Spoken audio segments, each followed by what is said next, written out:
देखिए, ईवीएम बहाना है, अपनी हार के असली कारण को छिपाना है और मुद्दों से भटकाना है। भारत की जब सेना surgical strike, Balakot air strike भी करती है, तब भी ये लोग सवाल पूछते हैं, सवाल खड़े करते हैं, डाउट करते हैं। अगर दिल्ली जल बोर्ड में भ्रष्टाचार 80,000 करोड़ का न करते और घर घर तक पाइप बिछा देते, तो आज दिल्ली को बूंद बूंद पानी के लिए तरसना नहीं पड़ता। बीजेपी के राष्ट्रीय प्रवक्ता शहजाद पूनावाला कहते हैं, हम पहले ही कह रहे थे कि राहुल गांधी वायनाड की जनता को धोखा दे देंगे। ये हम ही नहीं, लेफ्ट पार्टी की एनी राजा भी कह रही थी कि राहुल गांधी केरल और वायनाड छोड़ देंगे। आज यह स्पष्ट कर दिया गया कि कांग्रेस नामक कंपनी की पारिवारिक विरासत केवल बेटे के लिए हो सकती है, बेटी के लिए नहीं। आगे उन्होंने क्या कहा, उनका पूरा बयान इस वीडियो के जरिए सुनिए। हम तो पहले ही दिन से कह रहे थे कि वायनाड की जनता, केरला की जनता को राहुल गांधी धोखा देने वाले हैं। और केवल हम ही नहीं, लेफ्ट पार्टी की एनी राजा भी कह रही थी कि राहुल गांधी केरला और वायनाड को पलायन करके छोड़ देंगे। पहले अमेठी को धोखा दिया, जब अमेठी से हारे तो अमेठी को छोड़ दिया।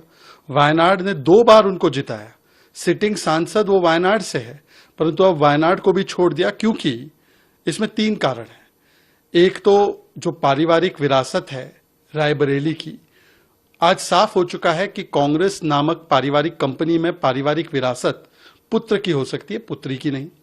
दूसरी बात स्पष्ट है कि राहुल गांधी जानते हैं कि समाजवादी पार्टी के कंधे पर चढ़कर कांग्रेस कुछ एक आध सीट उत्तर प्रदेश में जीत गई है, पर वहां पर उपचुनाव कराने की वो स्थिति में नहीं है। वो डरते हैं कि वहां पर भारतीय जनता पार्टी फिर से अपनी जो थोड़ी बहुत जमीन गई थी वो फिर से उसको पाने की स्थिति में है, तो वो सीट छोड़ नहीं सकते। और तीसरी बात, कांग्रेस पार्टी की मानसिकता भी दिखती है कि वो सभी जगह पर अमेठी रायबरेली वाला मॉडल, मतलब कि परिवारवाद वाला मॉडल चाहते हैं। सोचिए, किसी कार्यकर्ता को नहीं लड़ाते हैं। ये पारिवारिक कंपनी है जहां पर माताजी राज्यसभा में, बेटाजी लोकसभा में, और अब बेटी को भी लोकसभा भेजने की तैयारी। हालांकि जीतेंगे नहीं, परंतु आज सवाल सिर्फ इतना उत्पन्न होता है कि ये निर्णय लेने से पहले क्या लेफ्ट पार्टीज को कंसल्ट किया गया? वैसे तो ये इंडिया अलायंस में एक साथ है।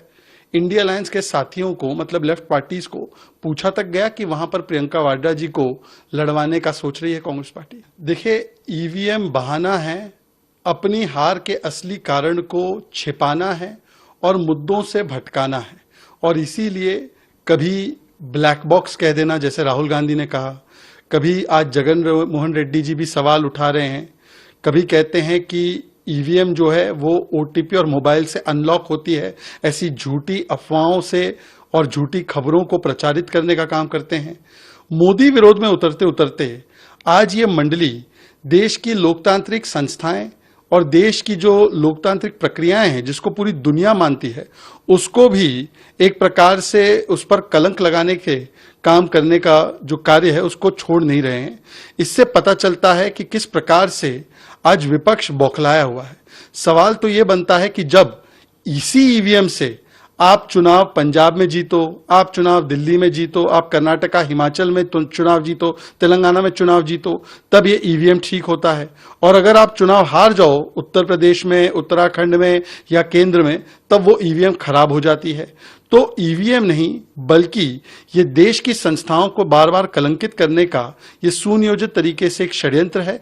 और भारत की जब सेना surgical strike, Balakot air strike भी करती है, तब भी ये लोग सवाल पूछते हैं, सवाल खड़े करते हैं, डाउट करते हैं। तो ये पेरेनियल डाउटर्स है जिनका लक्ष्य केवल भारत की छवि को बदनाम करना है और कुछ नहीं। दिल्ली में आम आदमी पार्टी की सरकार को 10 साल हो चुके हैं। अगर दिल्ली जल बोर्ड में भ्रष्टाचार 80,000 करोड़ का न करते और घर घर तक पाइप बिछा देते, तो आज दिल्ली को बूंद बूंद पानी के लिए तरसना नहीं पड़ता। जिस प्रकार से आज 50% पानी कहीं वेस्ट हो रहा है, और जो पानी कनाल में आता है हरियाणा, हिमाचल, बाकी राज्यों से, उस पानी पर पहला अधिकार वाटर टैंकर माफिया का होता है, जिस पर सुप्रीम कोर्ट ने कहा है, क्योंकि आम आदमी पार्टी ने शराब घोटाले के बाद अब पानी घोटाला किया है। और वो पानी घोटाला ऐसा है कि हर वाटर टैंकर के माफिया के वाटर टैंकर जाने पर उनको कमीशन मिलता है, इसलिए उन पर कोई कार्रवाई नहीं होती। परंतु जब जनता उनके पास पानी मांगने के लिए पहुंचती है, तो जिस प्रकार से उनके विधायक ने जनता को हड़काया है, गाली गलौज की है, कुछ लोग हिंसा का इस्तेमाल करते हैं, कहते हैं ठंडा कर देंगे, इकट्ठा कर दूंगा लोगों को, मतलब पानी न देते हुए गाली देने का काम ये आम आदमी पार्टी के गुंडे करने लगे हैं। उनका केवल एक ही लक्ष्य है, वाटर टैंकर माफिया को किसी भी तरीके से बचाओ।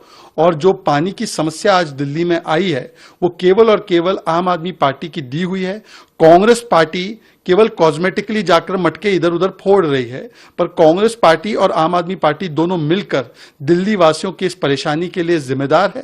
दिल्ली भारतीय जनता पार्टी सड़कों पर है और ये दोनों पार्टियां जो है प्रेस कॉन्फ्रेंस करके एसी कमरे में बैठकर मस्त है। देखिए, तृणमूल कांग्रेस टीएमसी आज बन चुकी है तालिबानी मुझे चाहिए। तालिबानी मानसिकता का परिचय हर चुनाव के बाद दिखाई देता है, चाहे वो 13, 18, 23 के पंचायती चुनाव हो, 21 का विधानसभा चुनाव हो या 24 के लोकसभा चुनाव हो, जिसके बाद में आपने देखा है कि किस प्रकार से राजनीतिक हिंसा की जाती है, लोगों को टारगेट किया जाता है।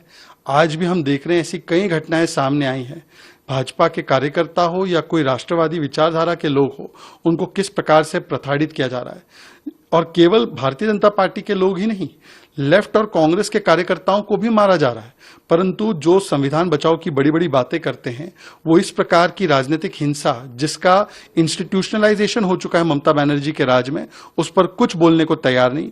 आज ये मां माटी मानुष नहीं, केवल भ्रष्टाचारी, बलात्कारी और बम ब्लास्ट करने वाले को बचाने वाली सरकार बन चुकी है।